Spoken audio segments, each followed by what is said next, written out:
etorriak saio berri batera. Gaur urtarrilak 3 elkarrizketa bakarra izango dugu. Gurekin Mikel Urabaien egongo da Paris 365 fundazioaren inguruan hitz egingo diguna, bereziki bere kudeaketaren inguruan. Baina horrekin hasi baino lehen, goazen betiko edukiarekin.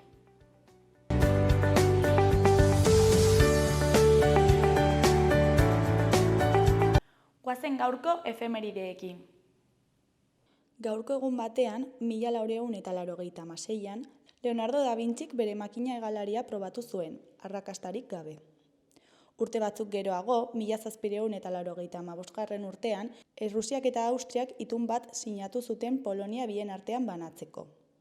Egun berean, baina 1815ean, Rusiak, Erresuma Batuak eta Frantziak Prusia eta Errusiaren aurkako ezkutuko aliantza eratu zuten. Eta bukatzeko, 2004 urtean, Flash Airlines konpainiako 604 hegaldiak istripua izan zuen Egiptoko kostaldean, eta itsaso gorrira erori zen, 158 hildako eraginez.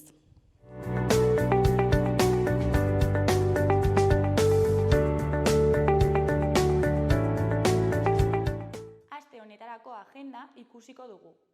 Asteazkena arrain bat bezala antzeslana eskainiko du Producciones Maestrasek, arratsaldeko 6etan, Gaiarre antzokian.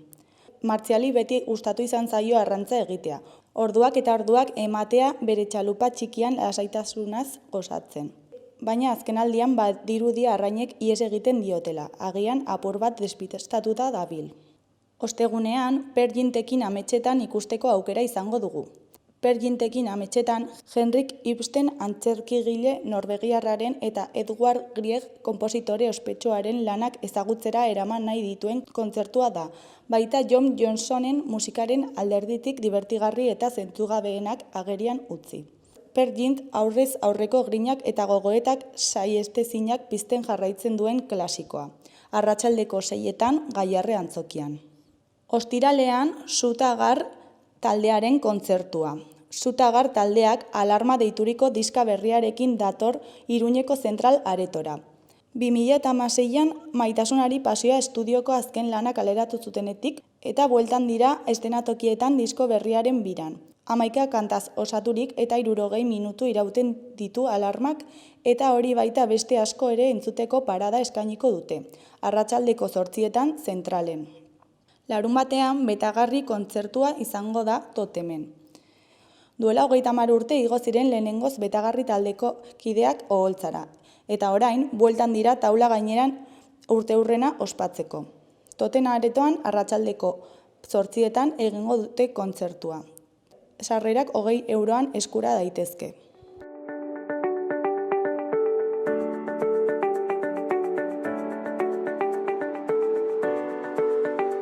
Ikus dezagun gaurko egunkarien azalek zer dioten. Diario de Noticiasen titular nagusian, autoen salmenta Nafarroan igotzen da elektrikoen sartze handiarekin. Alde batetik, kontzesionarioek 7.163 matrikulazioekin itxi dute 2023a. Aurreko urtean baino 13,3% gehiago. Beste alde batetik, Kiak gehien saltzen den marka gisa errepikatzen du, eta Tesla eta MG dira gehien hazten direnak. Argazki nagusian, haurrak ospitalean daude Osasunako futbolariek eta rojillo maskotak eraman zizkieten opariekin. Titularrean, Osasunak ilusioa oparitzen du. Gizonezkoen eta emakumezkoen taldeetako futbolariek ospitaleratutako haurrak bisitatu zituzten. Eskuineko berrietan, alde batetik, eskolaek 7.500 irakasle baino gehiago prestatu ditu hezkidetzan 2017tik. Beste alde batetik, Izak bere baiara abiadura handiko trenetik babestu nahi du. Ondoren, Iruñeak 13,2 milioi euro jaso ditu Europako funtsetatik. Jarraian, eskolarteko torneoak gaur ospatuko du final laurdenetako jardunaldia. Bukatzeko, Israelek Hamaseko bigarrena hil du dronekin egindako eraso batean, Beiruten. Goiko berrietan, alde batetik, Julen, Nafarroan 2024an jaiotako lehen haurra. Bestetik landartek artistak eta nekazal mundua hurbiltzen ditu. Diario de Navarrasen titular nagusian, PSN-ko historikoak alderdiak Iruñeko Bildurekin egindako itunaren aurka. Alde batetik, Miguel Ángel Antzizar, UGTko idazkari nagusi ohiak alderdia utzi du. Bestetik, Cabrero eta Kolinen kritikak, eta beste buruzagi ohi batzuek nahiago dute jendaurrean isilik egon. Argazki nagusian, Sanfermin taldeko jokalari batek bere ikastetxeak auzalarren aurka sartutako 4 goletako bat ospatzen du. Titularrean, emozioen nahasketa taxoaren. Eskola arteko txapelketa aurrera doa eta gaur ezagutuko ditu final aurrekoak. Goiko berrietan, alde batetik, errekor historikoa arroizko dolarean. Bestalde, 74 bazkidek Arabiako Superkoparako sarrera erosi dute. Jarraian, Osasunari itxaroten dion urtarrileko merkatua. Eskuineko berrietan, alde batetik, hartzaileen 28%, oinarrizko errenta lanarekin kontabilizatzen du. Beste alde batetik, Tokion sutan zegoen hegazkin bateko 379 bidaiariak salbatu dira. Azkenik, nafarrek batez beste 154 euro gastatuko dituzte merkealdian. Gara egunkariaren titular nagusian, Israelek fase berri bat ireki du Beiruten Hamaseko buruzagi bat hilez. Saleh al-Arouri Hamaseko bulego politikoko bigarrena eta beste 5 pertsona hil dira dron batekin egindako eraso batean. Hassan Nasrallah Hizbulaheko liderrak Israelen erasoari erantzungo dio gaur. Erdiko titularrean, lakuak ez du aurre ikusten Madrilgo 600.000 euroak erabiltzea memorialerako. Argazki nagusian, Alabeseko atezaina lurrean botata eta Realeko jokalari bat gola ospatzen. Titularrean, Realarentzat Alabesentzat baino zapore hobea duen puntu banaketa. Ezkerreko berrietan, alde batetik, petrolioaren prezioa geroko hondamendiaren zantzua. Petrolioaren kontsumoaren hazkundeak planeta jipoitzen du, eta morrezketak aldiz ekonomia geldiarazten. Beste alde batetik, Xavier Arzalluz hitz egiterakoan eteten ez den pentsioduna. Berriaren titular nagusian, autosalmentak gora egin du 5 urtean lehen aldiz, elektrikoei eta hibridoei esker. Alde batetik, 2023an 31.581 auto matrikulatu ziren Hego Euskal Herrian. Aurreko urtean baino 11,7% gehiago, baina pandemia aurreko datuetatik oso urrun oraindik. Bestalde, diesela gain behera doa. Eta autoelektrikoek 7,4% merkatu kuota dute, Europako Batasunaren erdia. Argazki nagusian, Libanoko larrialdi zerbitzuak, Beirut hegoaldeko Daiel auzoan, atzo bomba suntsitu zuten eraikinean. Titularrean, Hamasen buruzagi ordea hil dute Libanon, Saleh al-Aruri. Beiruten izandako bombardaketa batean hilda. Eta erasoa Israelgo armadari egotzi dio Palestinako erakunde islamistak. Euskal Herria Irratiaren titular nagusian, Iruñeko zentsura mozioak militante gehiago elkarri dizkio PSN-eri. Hainbat hedabideren arabera, Asiron alkate bihurtzeak barne tirabilak eragin dizkio Nafarroako alderdi sozialistari. Haatik, Sarasateko pasalekuko egoitzatik diote abenduaren 28tik, alta gehiago jaso dituztela, bajak baino. Alboko berrietan, alde batetik, gaur Gaiarren arrain bat bezala antzezlana. Beste alde batetik, kaleratzeak egon daitezkeela iragarri du Printzepe de Viana upategien batzordeak.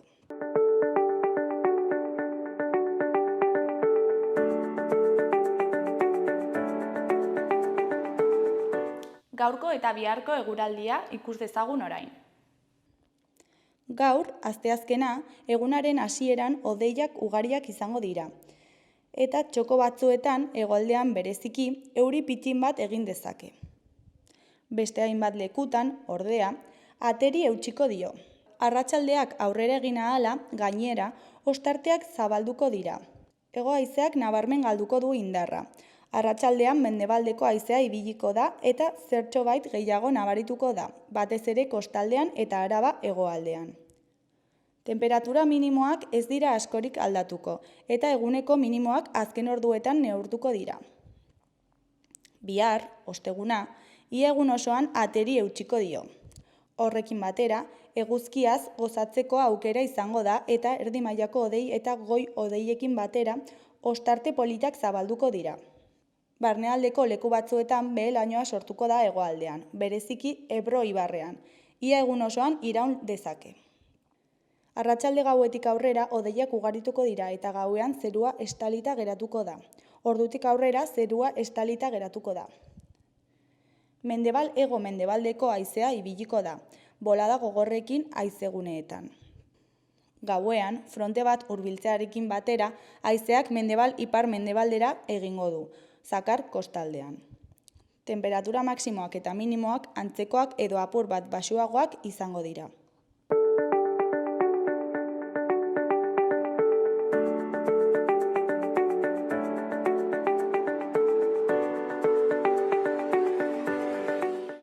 Kaixo eta ongi etorriak gaurko lehenengo elkarrizketara. Oraingoan Mikel Urabaienekin gaude, Paris 375 fundazioaren inguruan hitz egitera datorrena. Kaixo Mikel, zer moduz? Kaixo, ondo egunon bai. Bale, konta iguzu eta pixkat ezakienarentzat zertan datza fundazio hau? Paris 375 duela 15 urte Iruñan sortu zen fundazio bat da, eta bere eginkizun nagusia bada bermatzea elikadura duina, ez? Eta oso beti esaten dugu ez bakarrik elikadura, baizik eta elikadura duina, ulertzen dugulako elikatzea ez dela bakarrik mahai batean esertzea eta jatea eta listo, ez? Baizik eta badaudela beste gauza batzuk atzetik eta sozializatzeko modu bat ere badela. Orduan, hein horretan pentsatzen dugu elikadura duina bermatze hori izan behar duela ere beste gauza batzuk atzetik, ez? Sozializatzeko aukera eta nolabait inklusioa edo gizarteratzea ere ekarri behar duela, ez, aldi berean. Eta Gabon hauetan nola kudeatu duzue fundazioaren lana edo?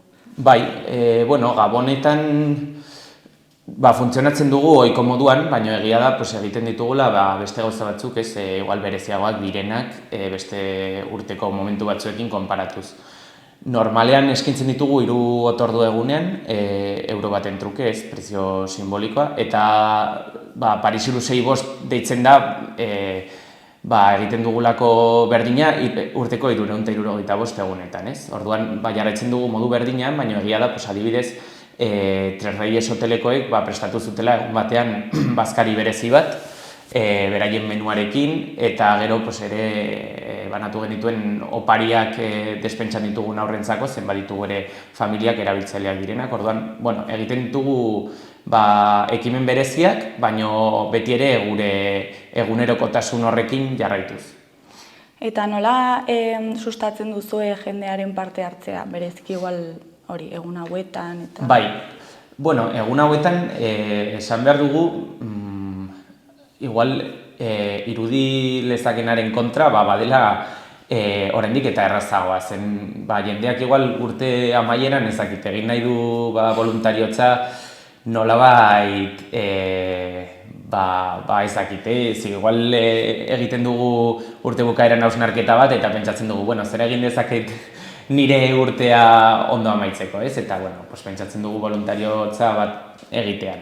Baina horretaz aparte, egia da ere, badagoela gurekin urtean zehar ia egunero edo astero inplikatzatuta dagoen jendea, baditugu 400 voluntario aktibo inguru, eta, horiekin normalean ez dugu arazorik izaten. Arazo gehiago izaten dugu udan, hor jendea oporretan dijoalako, ez, eta orduan hor egiten ditugu deialdi bereziak, baina egun hauetan zehar beti bezala.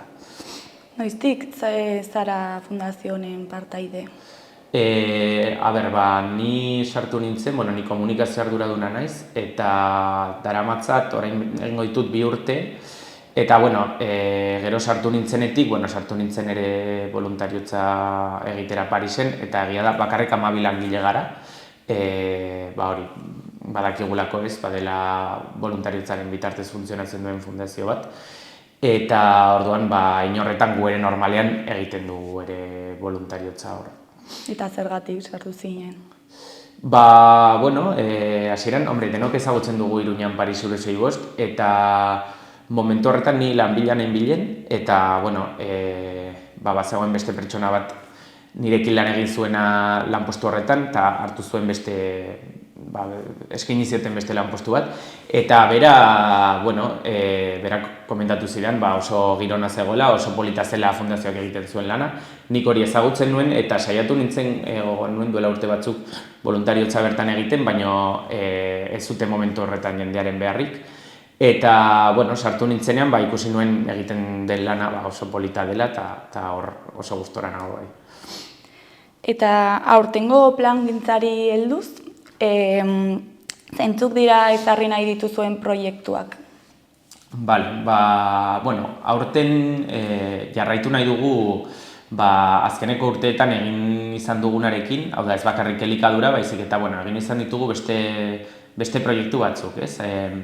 Batez ere kulturari lotuak, orduan duela 2 urte hasi ginen antzerki obra batekin, eta gure erabiltzaile batzuk sartu genituen, proposatu genien antzerki obra horretan parte hartzea, antzerki konpainia batekin, Ados Teatroa, eta egon ziren bertan antzesten, eta hori guk ulertzen dugu badela ere aisialdirako sarbide moduko bat, pertsona gure erabiltzaileek normalean ez dute sarbide hori izaten, eta hori izan zen horretarako sarbide. Eta gero, beste tresna bat erabili duguna ere zentzu berdinan azkeneko urtean, izan da futbol talde bat, sortu dugu erabiltzailez osatutako futbol talde bat.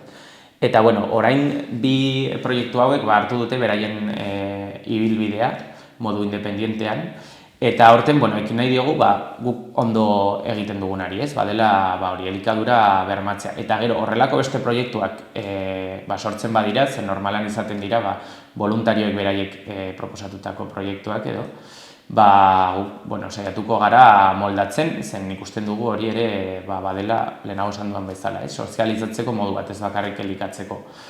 Eta gero, aurten beteko ditugu 15 urte, orduan oraindik buelta bat ematen ari gara horri, baina egin nahi dugu zerbait berezia, gure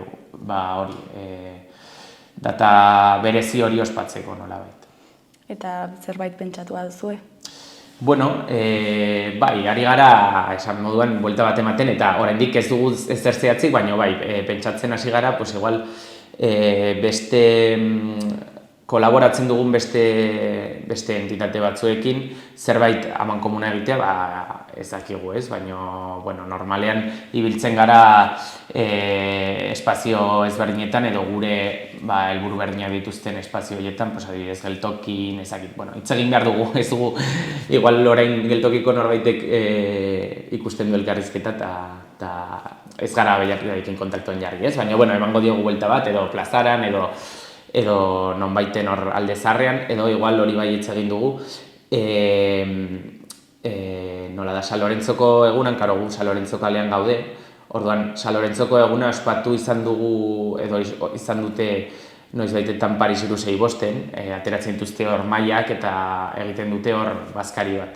Guk pentsatu izan dugu, igual aukera ona dela gure urteurrena espatzeko, ez? Gu gauden kale horretan eta bizilagunekin bat eginez. Eta hori, datorren urteari begira, zeintzuk dira zure ustez erronkarik garrantzitsuenak? Erronkari garrantzitsuenak, nik uste igual ikuspegi orokorrago batetik, ez bakarrik elikaduraren ikuspegitik, zen gure erabiltzaileek badituzte beste arazo batzuk ere, igual izan daiteke kale egoeran dauden pertsonen bizitza nolabait hobetzea, eta hori pasatzen da ez, kale egoera horrekin amaitzetik.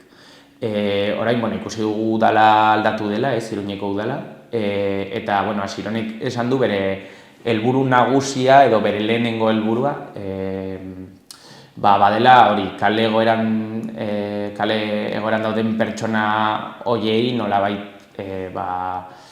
irtenbide bat bilatzea, ez? Eta guk ikusten dugu hori ere badela gure helburua. Guk ezin dugu ez dugu etxe bizitza zerbitzurik, baina egia da zentzu horretan egiten dugula nolabait presio politiko asko egin izan dugu azkeneko urtean, batez ere, eta horrekin insistitu behar dugu hori Asironek egin duen promesa hori bete dadin. Gobernuetik jasotzen duzue dirua? Bai, Gure aurrekontuaren laurdena edo badira diru laguntzak. Eta, bueno, laurdena ez, barkatu bostena. Eta hori, konparatzen badugu beste erakunde batzuekin, hirugarren sektoreko beste erakunde batzuekin, bueno, ikus dezakegu Paris hiru-sei-bost zentzu horretan nahiko independentea dela ekonomikoki. Orduan, harro gaude, baina egia da guk beti esaten dugu, gu jaio ginen desagertzeko. Eta badugu helburuari zen gustatuko litzaiguke administrazio publikoak hartzea guk egiten dugun lana. Eta horren ardura hartzea. Eta hori betetzen ez den bitartean, guk badugu dependentzia moduko bat, zen ez dugu diru nahikorik daukagun jende kopurua hartatzeko. Orduan, behar ditugu subentzioak, baina egia da deialdi bat egiten dugula eta aprobetxatzen dute hemendik ere egiteko, bazkide berriak erakartzeko gurera, zen hori bada modu batez administrazioak interpelatzen ditugun bitartean, beraien gandik ez dependentzia hori ez izateko eta buru eskeak izateko. Eta nola, parte hartu nahi duen norbaitek, nola egin dezake? Bai, alternatibak ditu edo... Bai, baditugu alternatiba guztiak irekiak, ez? Etor daitezke gure bulegora, dagoela Iruñeko kale nagusian 57 zenbakien, edo barkatu hori da bigarren eskuko den da 75 zenbakien, Iruñeko kale nagusian, edo bestela modurik errazena, igual gaur egun, bada gure webgunean sartzea, ubebikoitza parishiru-sei-bost.org, eta bertan, ikusiko dute Goian eskuinaldean badagala botitxo bat egin, eta hortik, besterik gabe, galdetegi bat bete, eta bazkide izateko, kuota librea da, bakoitzak erabakitzen duzen bat diru eman doaintzan urtean zehar, gutxieneko 20 euro dira, eta hortik gainera bakoitzak nahi duena, eta zenbatnaka pasatzen zaien kuota hori ere librea da, eta hor galdetegia betez erabakitzen da. Eta guk, behar ditugu bazkideak, batez ere, orain garai honetan inflazioa dagoelako, geroz eta jende gehiago behar duelako laguntza, ez esan dugu jende asko dagoelako kale egoeran, eta hori animatzen dugu hemendik jendea. Eta voluntario egiteko, besterik gabe, pasa daitezela bulegotik, galdetu eta azalduko diegu, eta gero erabaki dezatela egin edo ez, hori ja librea da, baina behintzat informazioa hor dute eskura. Bale. Ikusi dugu duela gutxi aurkeztu duzuela azken urteetako memoria. Horren inguruan nola ikusten duzu Nafarroako pobrezia maila? Geroz eta okerrago zoritxarrez. Guk egiten dugunean, urtero egiten dugu memoria bat, ez? Eta, gaurtengoa, azkenean gauza batekin eta bestearekin nahiko berandu aurkeztu genuen, azaroa aldera. Eta orduan, aprobetxatu genuen ere 2023 hontako datuak nolabait eguneratzeko. Eta hori ikusi genuen, badagoela argi eta garbi tendentzia txar bat, ez? Badela geroz eta jende gutxiago atenditzen dugu urtean zehar, baina geroz eta jende gehiago aldi berean, hau da. Menu gehiago zerbitzatzen ditugu urtean zehar, baina jendeak txandakatze gutxiago du, ez? Horrek esan nahi du, badagoela pobrezia egoerak badirela geroz eta larriagoak, eta jendeari gehiago kostatzen zaiola gure jangelatik ateratzea, edo gure jangelaren laguntza behar ez izatea gehiago kostatzen zaio, orduan. Denbora gehiago egoten dira, eta horrek esan nahi du, hori egoerak geroz eta okerragoak direla, ikusi dugu ere migrazio fluxuek ere gora egin dutela, bertako jendea atenditzen jarraitzen dugu, baina kanpotik datozenek motxila pisutxoa daramate eta behar dute laguntza, ez, aurrera egiteko. Ikusi dugu profila, erabiltzaileen profila, igual gazte migratzaileen profilara bideratu dela. Zergatik uste duzu gertatzen dela hori? Ez da hainbeste bideratu dela profil horretara, zen lehenagoko profilare badago, baina bai egia esan profil hori gehitu zaiola aurretik zegoenari, ez? Hori argi utzi nahi dut zen bestela badirudi, hori, igual diskurtso hori eskentzen dituztela laguntzak edo... Baina bai, zuk esan duzun moduan, egia da profil hori orain areagotu dela, ez? Karo, pertsona hauek normalean izaten dira askotan gazte migratzaileak, etortzen direnak adinez txikiak direnean, 18 urte baino gutxiago dituztenean, eta etortzen dira batez ere ikasteko, lan egin ahal izateko, ahalik eta lasterren, eta dirua bidaltzeko beraien herrialdetara, baina baita ere diruaren parte bat gure herrialdean geratzen da, sortzen dute aberastasuna eta gero pentsioak ere mantentzen laguntzen dute. Karo, hori uzten gutzen. Atzerritartasun legearen arabera, oztopoak baino ez dizkiegu jartzen. Eta oztopoiek, izaten dira, hasteko erroldatzea. Erroldatzeko arazo pilo bat dituzte. Orduan ez dute eskubide pilo bat, baina insistitzen dut. Ez dute ere gure gizarten kolaboratzeko aukerarik. Orduan, horri irtenbide bat bilatzea premiazkoa da. Batez ere ikusten dugun hori tendentzia horregatik, geroz eta migrante gazte gehiago dagoela. Eta hori, esan bezala, gogoak dituzte lan egiteko, aberastasuna sortzeko, eta beraiek ere bizitza duina izateko aukera izan beharko lukete. Erroldatzearen kontua aipatu duzu, zergatik da hain garrantzitsua erroldatzea? Bai, azkeneko urtean irakundeekin ibili gara gai ezberdinan inguruan eztabaidatzen eta presio politikoa egiten. Horien artean, etxe bizitza eta erroldatzea, batez ere izan dira gai nagusiak. Erroldatzea, eta biak erlazionatuta daude argi eta garbi. Erroldatzearekin asko insistitzen dugu, zen erroldatzea bada aukera batez ere pobrezia egoeran dauden pertsonentzako, aurrera egin ahal izateko, gizarteari ere laguntzeko eta beraiek gizarteratzeko nolabait. Erroldatzearekin daukagun arazoa da badagoela etxe bizitza duen jendea eta erroldatu ez dagona, eta alderantzizkoa, etxe bizitza ez duen jendea, baina erroldatua dagoena, zergatik, erroldatzeak ahalbidetzen du, adibidez, gidabaimena izateko, edo nortasun agiria atera izateko, edo osasun arreta jasotzeko, gauza oinarrizkoak diren gauza askorentzako, baina erroldatu ez dagoen jendea ez dauka aukera hori. Eta nor ez dago erroldatua, adibidez, alokairu batean dagoena, baina alokairu kontratu irregular bat dauka. Eta gero badago kalean bizi den jendea, lehenago esan dudan moduan, zubi baten azpian, esate baterako, eta horiek igual ordaintzen dute errolda existitzen ez den, edo egiazkoa ez den errolda batengatik, eskubide horiek lortu ahal izateko. Orduan hor badago negozio bat, hori ilunpean ikusten ez dena, eta askotan udalak eman izan ditu edo udaleko gizarte langileek edo gizarte zerbitzuek eman izan dituzte dizkiete laguntzak kalean dauden pertsona batzuei errolda hori, egiazkoa ez den errolda hori ordaindu ahal izateko. Orduan guk esaten duguna da, hor egon behar dena da, benetan ikerketa bat edo kontrolatu behar dena da, jendeak eskubide minimo batzuk izatea eta bertan bizi baldin bada, zen hori esaten du erroldaren legeak, bertan bizi baldin bada, erroldatua egotea eta eskubide batzuk izatea eta lan egiteko aukera izatea, kotizatzeko aukera izatea,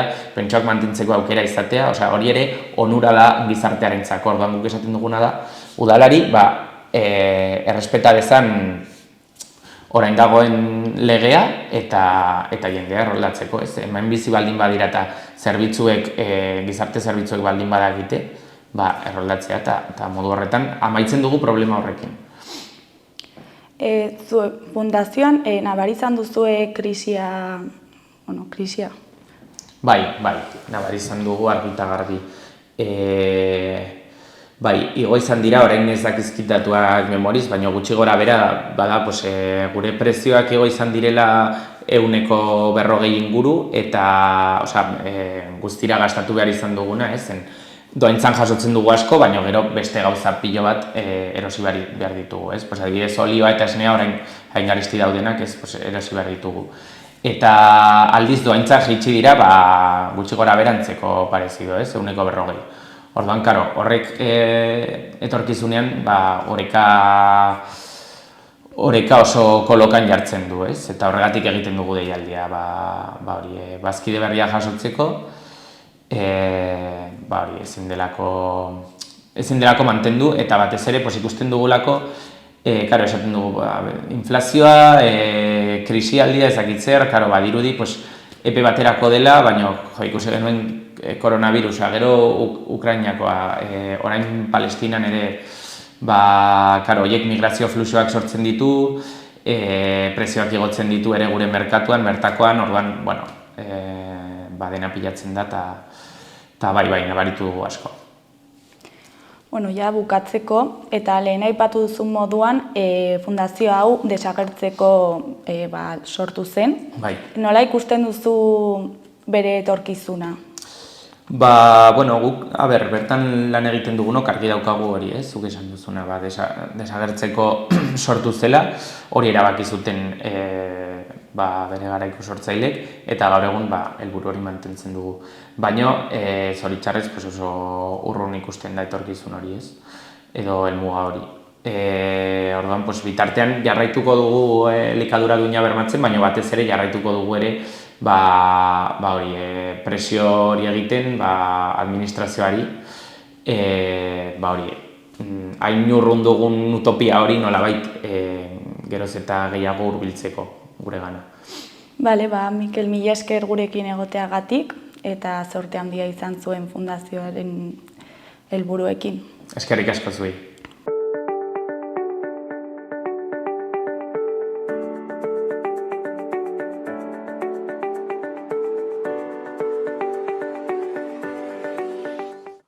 Gaurkoz hau izan da dena, mila esker gurekin beste egun batez egoteagatik, eta bihar itzuliko gara eduki eta elkarrizketa berriekin. Ondo izan, agur! Gobierno de Navarra. Nafarroako gobernua.